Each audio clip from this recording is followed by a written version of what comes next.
शांति 24 जुलाई 2023 साकार मुरली। मीठे बच्चे, ज्ञान रत्नों की लेन देन कर तुम्हें ज्ञान से एक दो की पालना करनी है। आपस में बहुत बहुत प्यार से रहना है। प्रश्न, बीमारी अथवा कर्म भोग होते भी अपार खुशी किस आधार पर रह सकती है? उत्तर, विचार सागर मंथन करने की आदत डालो। कोई भी कर्म भोग अथवा बीमारी आती है तो अपने आप से बातें करो। अब हमने 84 जन्मों का पाठ पूरा किया। ये पुरानी जूती है। इस पुराने हिसाब किताब को चुकता करना है। फिर हम 21 जन्म के लिए सब बीमारियों से छूट जाएंगे। कोई बीमारी छूटती जाती है तो खुशी होती है ना। गीत है, माता ओ माता तुम हो सबकी भाग्य विधाता। ओम शांति। यह है माताओं की महिमा। वंदे मातरम। हे माता, तुम शिव बाबा के भंडारे से सबकी पालना करती हो। तुमको शिव बाबा के भंडारे से ज्ञान रत्नों का खजाना मिलता है अथवा ज्ञान अमृत के कलश से तुम्हारी पालना होती है। वास्तव में महिमा शिव बाबा की है। वह करण करावन हार है। माता ही जगत अम्बा। जरूर और भी माताएं होंगी जो यह माताओं की महिमा है। माता बहुत बहुत अच्छी पालना करती है। शिव बाबा के यज्ञ में जो रहने वाले हैं उन्हों की स्थूल में भी पालना होती है और अविनाशी ज्ञान रत्नों से तो सभी की पालना होती है। पालना करने वाली मेजॉरिटी माताएं हैं। बहुत है जो भाई भी बहनों की पालना करते हैं। ऐसे नहीं, सिर्फ बहन भाई की पालना करती है। दोनों ज्ञान रत्नों की लेन देन से एक दो की पालना करते हैं। भाई बहन की, बहन भाई की। बच्चों को बहुत प्यार से रहना है। इस दुनिया में तो एक दो को विकार ही देते हैं। इसलिए जैसे एक दो के दुश्मन हुए, यहाँ अविनाशी ज्ञान रत्नों का खजाना देते हैं। वो तो जैसे पत्थर मारते हैं क्योंकि है ही पत्थर बुद्धि। ऐसे नहीं कि पत्थर मारते हैं। ये भी समझानी है। तुम हो भाई बहन, ब्रह्मा कुमार कुमारियाँ। तुम्हारा नाम भी बड़ा भारी है। ब्रह्मा कुमारी है तो कुमार भी जरूर हैं। प्रजापिता ब्रह्मा है तो जरूर ब्राह्मण ब्राह्मणियाँ भी होंगे। बोर्ड पढ़ने से घबराना नहीं चाहिए। प्रजापिता ब्रह्मा के बच्चे जरूर ब्रह्मा कुमार कुमारियाँ होंगे। ये बुद्धि से काम लिया जाता है। गीत में महिमा है माता की। जगत अम्बा सरस्वती कहे तो भी जरूर बच्चे और बच्चियाँ होंगी। जैसे फैमिली होगी। यह भी समझने की बातें हैं ना। समझते भी हैं। प्रजापिता लिखा हुआ है ना। ब्रह्मा को कहा जाता है प्रजापिता ब्रह्मा। यह है साकारी सृष्टि का पिता। गाया हुआ है प्रजापिता ब्रह्मा द्वारा ब्राह्मण कुल की रचना हुई। आदि सनातन पहले पहले ब्राह्मण हो जाते हैं। वास्तव में आदि सनातन देवी देवता धर्म कहना रॉन्ग है। वह तो है सत्युग का धर्म। यह आदि सनातन ब्राह्मणों का धर्म जो है वह प्रायलोप हो गया है। परम पिता परमात्मा प्रजापिता ब्रह्मा द्वारा ब्राह्मण धर्म रचते हैं तो यह संगम हो गया। देवी देवता धर्म से भी ऊंच है। पहले यह ब्राह्मण धर्म है जिसको चोटी कहते हैं। इसको कहा ही जाएगा संगम युगी। आदि सनातन ब्राह्मण धर्म कितना अच्छा राज है समझने का। बाबा ने समझाया है कि पहले जब कोई आते हैं तो उनको बाप का परिचय दो। यह है मुख्य। ब्राह्मणों को तो राजधानी है नहीं। लिखा जाता है सतयुगी डीटी वर्ल्ड सार्वंटी। तुम्हारा ईश्वरीय जन्म सिद्ध अधिकार है। देवी देवता धर्म तो बरोबर है, परंतु उनको यह राजधानी कब और कैसे मिलती है यह भी समझाना पड़ता है। इसलिए त्रिमूर्ति का चित्र सामने जरूर रखना है। इसमें लिखा हुआ है, स्वर्ग की बादशाही तुम्हारा जन्म सिद्ध अधिकार है। किसके द्वारा यह भी लिखना पड़े, ये बोर्ड बनाकर हर एक अपने घर में लगाए। जैसे गवर्नमेंट के ऑफिसर के बोर्ड होते हैं ना, कोई के पास बैच रहते हैं, सबकी अपनी अपनी निशानी रहती है, तुम्हारी भी निशानी रहनी चाहिए। बाबा डायरेक्शन देते हैं, अमल में लाना तो बच्चों का काम है ना। बिंग मार की सर्विस करनी है, ये बहुत मुख्य चीज है। डॉक्टर, बैरिस्टर आदि सबके घर में बोर्ड लगा हुआ होता है ना, तुम्हारा भी बोर्ड लगा हुआ हो। आकर समझो कि शिव बाबा से ब्रह्मा द्वारा स्वर्ग की बादशाही कैसे मिलती है। बाबा डायरेक्शन देते हैं, जो मनुष्य देखकर बंडर खाएंगे। अंदर आएंगे समझने के लिए फ्लैट के बाहर भी बोर्ड लगा सकते हो। जिसका जो धंधा है वह बोर्ड लगाना चाहिए, एक दो से सीखना चाहिए, परंतु बच्चों पर माया का भार बहुत होता है। निश्चय नहीं कि हम बाबा के पास जाते हैं। 84 जन्मों का पाठ पूरा हुआ, फिर नई दुनिया स्वर्ग में आकर बरसा लेंगे, यह याद नहीं रहता। बाबा कहते हैं कि बल कर्म करो, फिर जितना समय मिले तो बाबा को याद करो।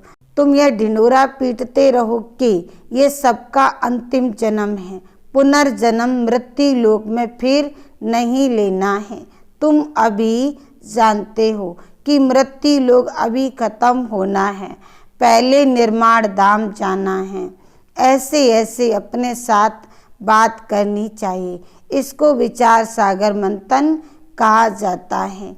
बाप कहते हैं कि तुम कर्म योगी हो, क्या तुमको कछुए जानवर जैसी भी अकल नहीं है?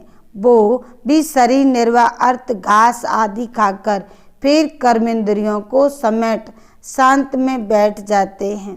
तुम बच्चों को तो बाप की याद में रहना है, सुदर्शन चक्र फिराना है, अपने को मास्टर बीज रूप समझना है। बीज में झाड़ का सारा ज्ञान है, इनकी उत्पत्ति एवं पालना कैसे होती है। ड्रामा में 84 का चक्र कैसे फिरता है, 84 के चक्र के लिए यह चित्र बनाया जाता है। मनुष्य समझते हैं कि आत्मा 84 लाख योनियों में जाती है, लेकिन तुम्हें बाप ने समझाया है कि तुम सिर्फ 84 जन्म लेते हो। जो आदि सनातन देवी देवता धर्म वाले हैं, अर्थात जो ब्राह्मण से देवता बनते हैं, उनके ही 84 जन्म होते हैं। तुम 84 जन्मों को जानते हो। ब्रह्मा की रात और ब्रह्मा का दिन कहते हैं, इसमें 84 जन्म आ जाते हैं। त्रिमूर्ति का बोर्ड बनाकर लिखना चाहिए, ये ईश्वरीय जन्म सिद्ध अधिकार है। लेना है तो लो, नाउ और नेवर, अब नहीं तो कभी नहीं। इस होवनहार महाभारत लड़ाई के पहले पुरुषार्थ करना है। राम शिव क्या देते हैं और रावण क्या देते हैं, यह तुम जानते हो। आधा कल्प है रामराज, आधा कल्प है रावण राज। ऐसे नहीं, परमात्मा ही दुख देते हैं। दुख देने वाला तो रावण 5 विकार हैं, जो ही विशेष बनाते हैं। बच्चों को भिन्न भिन्न प्रकार की समझानी रोज मिलती रहती है, तो खुशी में रहना चाहिए। तुम जानते हो शिव बाबा रोज पढ़ाते हैं, ऐसे नहीं कि साकार को याद करना है। शिव बाबा हमको ब्रह्मा बाबा द्वारा सहज राजयोग सिखलाते हैं। शिव बाबा आते ही प्रजापिता ब्रह्मा में, प्रजापिता ब्रह्मा और किसको कह नहीं सकते। ब्राह्मण भी जरूर चाहिए। गाया जाता है, सेकंड में मुक्ति जीवन मुक्ति का वर्षा अथवा राज्य बागिलो। बच्चे कहते हैं कि हम शिव बाबा के बच्चे हैं, वो है ही स्वर्ग का रचयिता, तो जरूर हमको भी स्वर्ग की राजाई देंगे। बाबा कैसा वंडरफुल है, एक सेकंड में जीवन मुक्ति जनक को मिली, यह भी गाया हुआ है। तुम जानते हो कि अब हम शिव बाबा के बने हैं, शिव बाबा को जरूर याद करना पड़े। जैसे बच्चे धर्म की गोद लेते हैं तो जानते हैं कि पहले हम फलाने का बच्चा था, अब फलाने का हूँ, उनसे दिल हटती जाएगी और उनसे जुटती जाएगी। हम यहाँ भी ऐसे कहेंगे कि हम शिव बाबा के एडॉप्ट बच्चे हैं। फिर उस लौकिक बाप को याद करने से फ़ायदा ही क्या। मोस्ट बिलवेट बाप इतनी बड़ी संपत्ति देने वाला है। बाप भी मेहनत करके बच्चों को लायक बनाते हैं ना। ऐसे बाप को तुम घड़ी घड़ी भूल जाते हो और तो सभी तुमको दुख देने वाले हैं, फिर भी उनको याद करते रहते हो और मुझ बाप को तुम भूल जाते हो। रहो बल अपने घर में, परंतु याद बाबा को करो, इसमें मेहनत चाहिए। सिर्फ मेरा होकर रहो, निरंतर मुझे याद करो और नई दुनिया को याद करो। ये तो सारा कब्रिस्तान बनना है। तुम मेरे बने, गोया विश्व के मालिक बने। तुम जानते हो कि हम बाबा के बने हैं, फिर स्वर्ग के मालिक हम भविष्य में बनेंगे। खुशी का पारा चढ़ना चाहिए। यह भी जानते हैं कि यह पुराना शरीर है, कर्म भोग भोगना पड़ता है। मम्मा बाबा भी खुशी से कर्म भोग भोगते हैं। फिर भविष्य 21 जन्म का सुख कितना भारी है। यह तो पुरानी जूती है, कर्म भोग भोगते रहेंगे, फिर 21 जन्म के लिए इससे छूट जाएंगे। कोई बीमारी छूटती जाती है तो खुशी होती है ना, कोई आफत आती है फिर हट जाती है तो खुशी होती है ना। तुम भी जानते हो कि अब जन्म जन्मांतर के लिए आफतें हट जाएंगी। अभी हम बाबा के पास जाते हैं। यह है विचार सागर मंथन कर पॉइंट निकालना। बाबा राय तो बतलाते हैं कि ऐसे ऐसे अपने से बातें करो। हमने 84 का चक्र पूरा किया, अब बाबा के पास जाते हैं, फिर बाबा का बरसा पाएंगे। साक्षात्कार भी करते हो। इस समय परोक्ष और अप्रोक्ष है। जैसे मम्मा को कोई भी साक्षात्कार नहीं हुआ, बाबा को तो हुआ, विनाश और स्थापना का साक्षात्कार हुआ। इनको भविष्य का साक्षात्कार एक्यूरेट हुआ, परंतु पहले ये समझ में नहीं आया कि हम यह विष्णु बनेंगे। पीछे समझते गए। हम इस विकारी ग्रस्त धर्म से अब निर्विकारी ग्रस्त धर्म में जाते हैं। तत्वम तुम भी बाबा की पढ़ाई से ऐसे बनते हो। रेस करनी चाहिए, बाकी गीत में है मम्मा की महिमा। तुम तो जान गए हो कि जगत अम्बा किसको कहा जाता है। वास्तव में माता पिता कौन है? माता पिता कहने से जगत अम्बा याद नहीं आएगी, वह तो है निराकार। यह तुम्हारी बुद्धि में है। पिता तो गॉड फादर ठीक है, वह निराकार है। माता तो निराकार हो ना सके, फादर निराकार है। जरूर वर्षा देंगे तो यहाँ आना पड़े ना। जो अपना परिचय दे तो जरूर उनको माता चाहिए, तो यह ब्रह्मा बड़ी माता हो गई। दादा निराकार, कितनी वंडरफुल नॉलेज है, परंतु यह मेल हो गया क्योंकि मुख वंशावली है ना। यह बड़ी वंडरफुल नॉलेज है। बाप कहते हैं कि कितना गोहीराज समझाता हूँ, कोई की बुद्धि में बैठ नहीं सकता कि माता पिता कौन है। वो समझते हैं। श्री कृष्ण के लिए सिर्फ फर्क यह किया है, इसको कहा जाता है एकज भूल। कोई तो निमित्त बनना चाहिए ना। क्या भूल हुई जो भारत इतना दुखी होता है।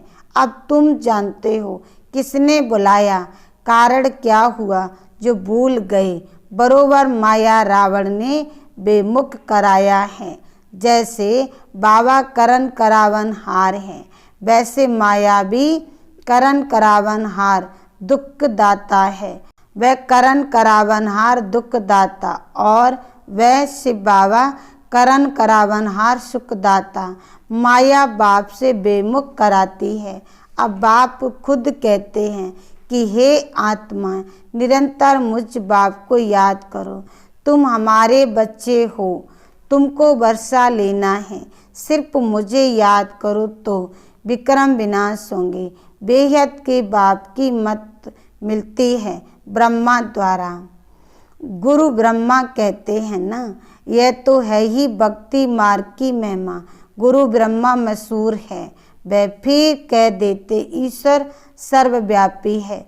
आगे हम भी समझते थे कि ठीक कहते हैं, अब समझते हैं कि माया ने इन्हों से ऐसा कहलवाया है। माया भूल कराती है नीचे गिराने के लिए और बाबा अबूल बनाते हैं ऊंच चढ़ाने के लिए। बाप बहुत अच्छी तकदीर बनाते हैं। बाप को याद करना है, ये तो बहुत सहज है। अच्छा, मीठे मीठे सिकिलदे बच्चों प्रति माता पिता बाप दादा का याद प्यार और गुड मॉर्निंग। रूहानी बाप की रूहानी बच्चों को नमस्ते। धारणा के लिए मुख्य सार। पहला पॉइंट, अपने को मास्टर बीज रूप समझ कर्म इंद्रियों को समेट शांत में बैठने का अभ्यास करना है। दूसरा पॉइंट, विचार सागर मंथन कर खुशी में रहना है और खुशी खुशी से पुराना कर्म भोग चुकतू करना है। अपने आप से बातें करनी है कि हमने 84 का चक्र पूरा किया, अब जाते हैं बाबा के पास।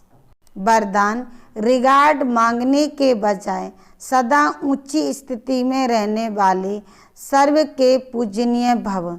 सार में कहा, कई बच्चे सोचते हैं कि हम तो आगे बढ़ रहे हैं, लेकिन दूसरे हमको आगे बढ़ने का रिगार्ड नहीं देते हैं। लेकिन रिगार्ड मांगने के बजाय स्वयं का रिगार्ड स्वयं रखो तो दूसरे स्वतः रिगार्ड देंगे। अपना रिगार्ड रखना अर्थात अपने को सदा मान श्रेष्ठ आत्मा अनुभव करना। जैसे मूर्ति जब आसन पर है तब पूजनीय है, ऐसे आप भी सदा अपनी ऊंची स्थिति में स्थित रहो तो पूजनीय बन जाएंगे। सब आप ही रिगार्ड देंगे। स्लोगन, माया का तिरस्कार करने वाले ही सर्व के सत्कारी बनते हैं। ओम शांति।